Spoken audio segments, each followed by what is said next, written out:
মৰমৰ ছাত্ৰ-ছাত্ৰীসকল, মৌলৰ পৰ্যায়িত শ্ৰেণী বিভাজন অধ্যায়ৰ প্ৰথম খণ্ডৰ আলোচনাত তোমালোকৰ লগত আলোচনা কৰিছোঁ ড'বাৰ-ৰেইনাৰৰ ট্ৰায়াডৰ বিষয়ে, নিউলেণ্ডছৰ অষ্টসূত্ৰৰ বিষয়ে, তাৰপিছত মেণ্ডেলিভৰ পৰ্যায়িত তালিকাৰ বিষয়ত তোমালোকৰ লগত আলোচনা কৰিছোঁ। যিহেতু তিনিওটা সূত্ৰতে কিবা নহয় কিবা অসুবিধা নাইবা সীমাবদ্ধতা আছিল, গতিকে তিনিওটা তালিকাই নাকচ কৰা হৈছে। গতিকে পৰৱৰ্তী সময়ত নতুন বিজ্ঞানীয়ে নতুন ধৰণে তালিকা বনোৱাৰ প্ৰচেষ্টা হাতত লৈছিল, সেই বিষয়ে আলোচনা কৰিম। তাৰ আগতে ইয়াতে আমাৰ কেইটামান প্ৰশ্ন আছে, প্ৰশ্নৰ উত্তৰখিনি আমি আলোচনা কৰিলোঁ। তাৰ আগতে তোমালোকক এটা আহ্বান জনাব খুজিছোঁ, ইউটিউবত যাই মোৰ চেনেল ষ্টাডি উইথ চাইফুল চেনেলটো ছাবস্ক্ৰাইব কৰিবা, বেছি বেছি লাইক, শ্বেয়াৰ আৰু কমেণ্টত জনাবা। ব'লা প্ৰশ্নত কি আছে চাই লওঁ। প্ৰথম প্ৰশ্নত আছে, মেণ্ডেলিভৰ পৰ্যায়িত তালিকাখন ব্যৱহাৰ কৰি তলত দিয়া মৌলকেইটাৰ অক্সাইডৰ সংকেত নিৰ্ণয় কৰা। কে আছে মানে potassium, C carbon, aluminium, silicon, barium. এইকেইটাৰ অক্সাইডৰ সংকেত লিখিব লাগে মেণ্ডেলিভৰ পৰ্যায়িত তালিকাখন ব্যৱহাৰ কৰি। আমি মেণ্ডেলিভৰ পৰ্যায়িত তালিকাখন ওলাই লওঁ। এয়া হ'ল আমাৰ মেণ্ডেলিভৰ পৰ্যায়িত তালিকা। প্ৰথম দিছে আমাৰ পটেছিয়ামৰ অক্সাইডৰ সংকেত লিখিব লাগে। গতিকে পটেছিয়ামটো কোনটো বৰ্গত আছে তুমি চাই ল'ব লাগিব। পটেছিয়াম আছে তোমাৰ 1 নম্বৰ বৰ্গত, গতিকে 1 নম্বৰ বৰ্গত যদি থাকে অ'ৰ লগত তাৰ সংকেত হ'ব, ইয়াতে দেখাইছে R2O, মানে R2 হ'ল মৌল। যদি কে থাকে তেতিয়াহ'লে তাৰ অক্সাইডৰ সংকেত হ'ব কি K2O, এনেকৈ K2O এনেকৈ অক্সাইডৰ সংকেত হ'ব। তাৰপিছত চিটো ক'ত আছে তুমি চাই ল'ব লাগিব। চিটো আছে 4 নম্বৰ বৰ্গত। 4 নম্বৰ বৰ্গত থকা অক্সাইডৰ সংকেত হয় RO2, মানে যদি চি আহে তেতিয়াহ'লে CO2 হ'ব। গতিকে চিৰ অক্সাইডৰ সংকেত হ'ব CO2। এনেকৈ এল তুমি চাবা 3 নম্বৰ বৰ্গত আছে। এলৰ অক্সাইডৰ সংকেত ইয়াতে দিছে কি R2O3, অৰ্থাৎ R হ'ল মৌলটো, গতিকে এল যদি তাৰ ঠাইত আহে তেতিয়াহ'লে এলৰ অক্সাইডৰ সংকেত হ'ব Al2O3, অৰ্থাৎ এলৰ অক্সাইডৰ সংকেত হ'ব Al2O3। চিলিকন Si 4 নম্বৰ বৰ্গত আছে, গতিকে 4 নম্বৰ বৰ্গত থকা মৌলবিলাকৰ অক্সাইডৰ সংকেত হ'ব RO2। তাৰমানে যদি আৰৰ ঠাইত Si দি দিওঁ আমি, R2 মৌল বুজাইছে, Si দি দিলে SiO2 হ'ব। গতিকে চিলিকনৰ অক্সাইডৰ সংকেত হ'ব SiO2। তাৰপিছত বিএটো আমি চাম। আমাৰ 2 নম্বৰ বৰ্গত বিএ আছে, গতিকে বিএৰ অক্সাইডৰ সংকেত হ'ব, যিহেতু R যদি থাকে RO হয়, গতিকে বিএৰ অক্সাইডৰ সংকেত হ'ব BaO। গতিকে বিএৰ অক্সাইডৰ সংকেত হ'ব BaO। এনেকৈ অক্সাইডৰ সংকেতবিলাক আমি পাই গ'লোঁ।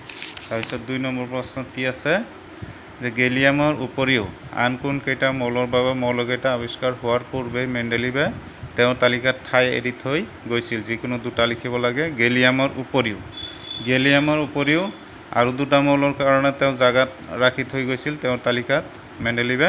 সেই মৌলকেইটা হ'ল স্কেণ্ডিয়াম আৰু জাৰ্মেনিয়াম। মনত ৰাখিবা, স্কেণ্ডিয়াম আৰু জাৰ্মেনিয়াম, এই তিনিটা।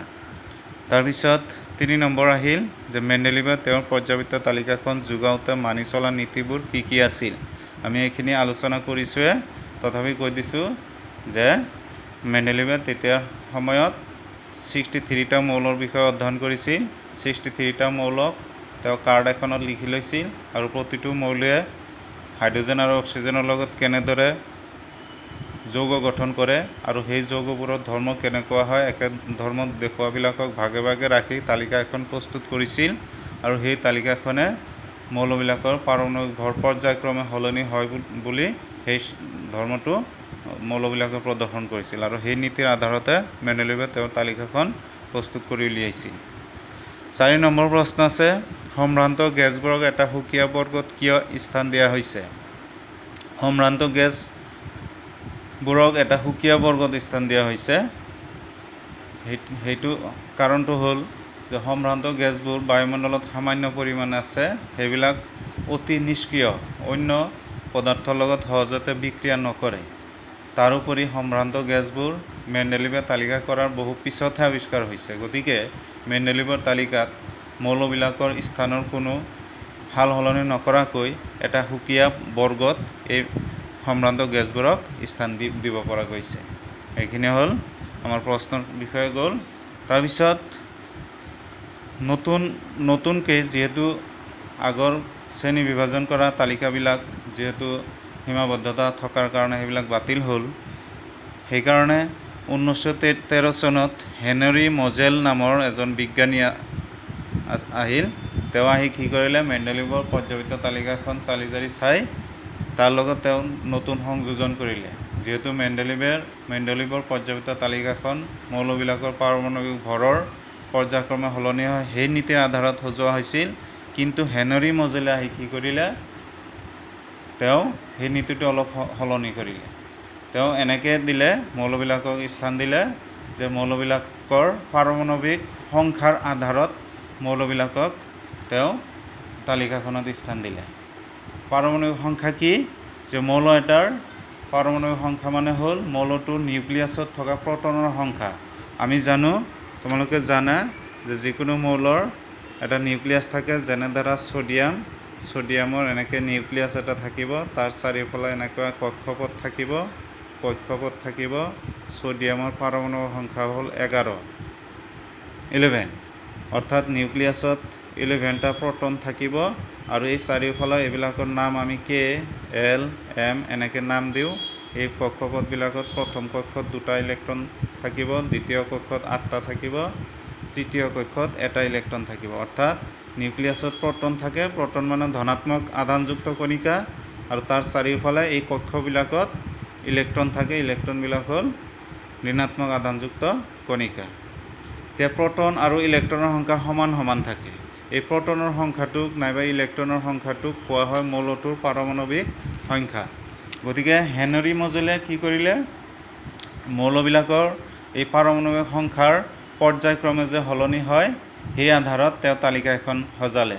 আৰু মৌলবিলাকৰ পাৰমাণৱিক সংখ্যাবিলাক পৰ্যায়ক্ৰমে সলনি হয়, এইটোকে কোৱা হয় মৌলবিলাকৰ আধুনিক পৰ্যাবৃত্ত সূত্ৰ বুলি কোৱা হয়। আধুনিক পৰ্যাবৃত্ত সূত্ৰ বুলি কোৱা হয়। ইয়াতে আছে কিতাপত, তোমালোকে চাই ল'বা।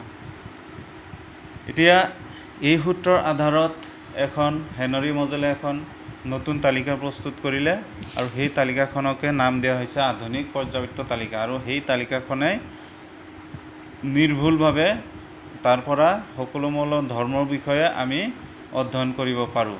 সেই তালিকাখন আমাৰ এইটো পেজত দেখুওৱা হৈছে, তোমালোকে তালিকাখন চাই ল'বা। তালিকাখনত তোমালোকে যদি মন কৰি লক্ষ্য কৰা তেতিয়াহ'লে দেখা পাবা, তালিকাখনত এনেকুৱা ওপৰৰ পৰা তললৈ শাৰী আছে। এই শাৰীবিলাকক বৰ্গ বুলি কোৱা হয়। আৰু পথালি শাৰী আছে, এই পথালি শাৰীবিলাকক পৰ্যায় বুলি কোৱা হয়। ওপৰৰ পৰা তললৈ এই এনেকুৱা বৰ্গৰ সংখ্যা আছে 18টা বৰ্গ আছে। আৰু পৰ্যায় 1ৰ পৰা এনেকৈ 7টা পৰ্যায় আছে। অৰ্থাৎ আধুনিক পৰ্যাবৃত্ত তালিকাত 18টা বৰ্গ আৰু 7টা পৰ্যায় আছে। এই 18টা বৰ্গ আৰু 7টা পৰ্যায়ত হেনৰী মজেলে মৌলবিলাকক স্থান দিছিল। স্থানবিলাক কেনেকৈ দিছিল, যে মৌলবিলাকৰ পাৰমাণৱিক সংখ্যা তাৰ পৰ্যায়ক্ৰমে যে সলনি হয়, তাৰমানে আটাইতকৈ কম পাৰমাণৱিক সংখ্যাৰ মৌলটো প্ৰথম স্থান দিছিল, তাৰপিছতো এনেকৈ দি তেওঁ তালিকাখন প্ৰস্তুত কৰিছিল। আৰু সেই তালিকাৰ পৰা আমি মৌলবিলাকৰ সকলোবিলাক ধৰ্মই এই তালিকাৰ পৰা অধ্যয়ন কৰিব পাৰোঁ। এতিয়া তালিকাখনত তুমি যদি লক্ষ্য কৰা, প্ৰথম পৰ্যায়ত 2টা মৌল আছে, হাইড্ৰজেন আৰু হিলিয়াম। প্ৰথম বৰ্গত 1 নম্বৰ বৰ্গত হাইড্ৰজেন আছে, হাইড্ৰজেনৰ পাৰমাণৱিক সংখ্যা 1, হিলিয়ামৰ পাৰমাণৱিক সংখ্যা 2। গতিকে হাইড্ৰজেনৰ ইলেক্ট্ৰনীয় বিন্যাস 1 হ'ব, হিলিয়ামৰ ইলেক্ট্ৰনীয় বিন্যাস 2 হ'ব। তাৰপিছত দ্বিতীয় পৰ্যায়ত lithium, beryllium, boron, carbon, nitrogen, oxygen, fluorine, neon, এই 8টা মৌল আছে। তৃতীয় পৰ্যায়টো তেনেকৈ sodium, magnesium, aluminium, silicon, phosphorus, sulphur, chlorine, argon এই 8টা মৌল আছে। এতিয়া কথা হ'ল এই পৰ্যায়বিলাকত যদি 1 নম্বৰ পৰ্যায় হয় তেতিয়াহ'লে বুজিব লাগিব যে সেই মৌলটোৰ কক্ষৰ সংখ্যা এটাই। তাৰমানে যদি হাইড্ৰজেন 1 নম্বৰ পৰ্যায়ত তোমালোকে দেখা পালা হাইড্ৰজেন আৰু হিলিয়াম আছে। হাইড্ৰজেন আৰু পাৰমাণবিক সংখ্যা 1 অৰ্থাৎ এনেকৈ এটা ইলেক্ট্ৰন থাকিব আৰু হিলিয়ামৰ পাৰমাণবিক সংখ্যা 2 অৰ্থাৎ প্ৰথম কক্ষত 2টা ইলেক্ট্ৰন থাকিব, এনেকৈ 2টা ইলেক্ট্ৰন থাকিব।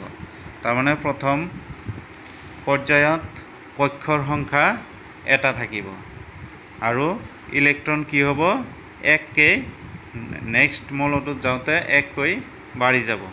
এতিয়া দ্বিতীয় পৰ্যায়ত যদি অহা যায়, দ্বিতীয় পৰ্যায়ত কি মৌল আছে? লিথিয়াম। দ্বিতীয় পৰ্যায়ত আছে lithium, beryllium, boron, carbon, nitrogen, oxygen, chlorine, নিয়ন।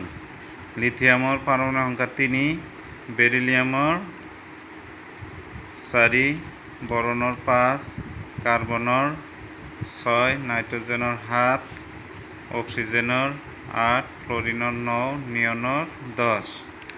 তেতিয়াহ'লে লিথিয়ামৰ ইলেক্ট্ৰনীয় বিন্যাস হ'ব 2.1, বেৰিলিয়ামৰ হ'ব 2.2, বৰনৰ হ'ব 2.3, কাৰ্বনৰ হ'ব 2.4, নাইট্ৰজেনৰ হ'ব 2.5, অক্সিজেনৰ হ'ব 2.6, ক্লৰিনৰ হ'ব 2.7, নিয়নৰ হ'ব 2.8। এতিয়া এই 2 নম্বৰ পৰ্যায়টোত কি হ'ল? মৌলৰ যিটো ইলেক্ট্ৰনৰ সংখ্যা, পাৰমাণবিক সংখ্যা পৰ্যায়ত কি হৈছে 1-1কৈ বাঢ়ি গৈছে। অৰ্থাৎ এইটো 3, 4 এনেকৈ 1-1কৈ বাঢ়ি গৈছে। অৰ্থাৎ তোমালোকে এইটো কথা মনত ৰাখিব লাগিব যে পৰ্যায় এটাত মৌলবিলাকৰ পাৰমাণবিক সংখ্যা 1-1কৈ বাঢ়ি যায়। অৰ্থাৎ যোজক কক্ষৰ যিটো ইলেক্ট্ৰন, যোজক কক্ষৰ ইলেক্ট্ৰন মানে বাহিৰৰ কক্ষৰ ইলেক্ট্ৰন, বাহিৰৰ কক্ষৰ ইলেক্ট্ৰন 1-1কৈ বাঢ়ি যায়। আৰু বৰ্গ এটাত বৰ্গত মৌলবিলাকৰ পাৰমাণবিক সংখ্যা কি হয়? কক্ষৰ সংখ্যাটো 1-1কৈ বাঢ়ি যায়। যেনে ধৰা আমি হাইড্ৰজেন, লিথিয়াম, তাৰ তলতে তৃতীয় পৰ্যায়ত ছ'ডিয়াম থাকিব। ছ'ডিয়াম, হাইড্ৰজেনত কক্ষৰ সংখ্যা 1, তাৰপিছত লিথিয়ামত কক্ষৰ সংখ্যা 2.1, ছ'ডিয়ামৰ পাৰমাণবিক সংখ্যা 11, গতিকে ইয়াৰ ইলেক্ট্ৰনৰ বিন্যাস হ'ব 2.8.1। ছ'ডিয়ামত কিমান হ'ল? কক্ষৰ সংখ্যা 3। তাৰমানে বৰ্গ এটাত ওপৰৰ পৰা তললৈ যাওঁতে কক্ষৰ সংখ্যা 1-1কৈ কি হ'ব? বাঢ়ি যাব। তাৰপিছত ইয়াতে আৰু এটা লক্ষ্য কৰিব লগা কথা যে এই বৰ্গবিলাকত প্ৰতিটো বৰ্গত যদি 1 নম্বৰ বৰ্গ হয় তেতিয়াহ'লে তাৰ যোজক কক্ষত থকা ইলেক্ট্ৰনৰ সংখ্যা কিমান হ'ব? 1 হ'ব। যেনে ধৰা হাইড্ৰজেনৰ ইলেক্ট্ৰনৰ বিন্যাস 1, গতিকে তাৰ যোজক কক্ষত ইলেক্ট্ৰন 1। গতিকে লিথিয়াম যোজক কক্ষৰ ইলেক্ট্ৰন 1, ছ'ডিয়াম যোজক কক্ষৰ ইলেক্ট্ৰন 1। এনেকৈ 2 নম্বৰ বৰ্গত যদি যিবিলাক মৌল আছে, যেনে ধৰা বেৰিলিয়াম, তাৰ পাৰমাণবিক সংখ্যা হ'ল 4, ইলেক্ট্ৰনৰ বিন্যাস 2.2 হ'ব।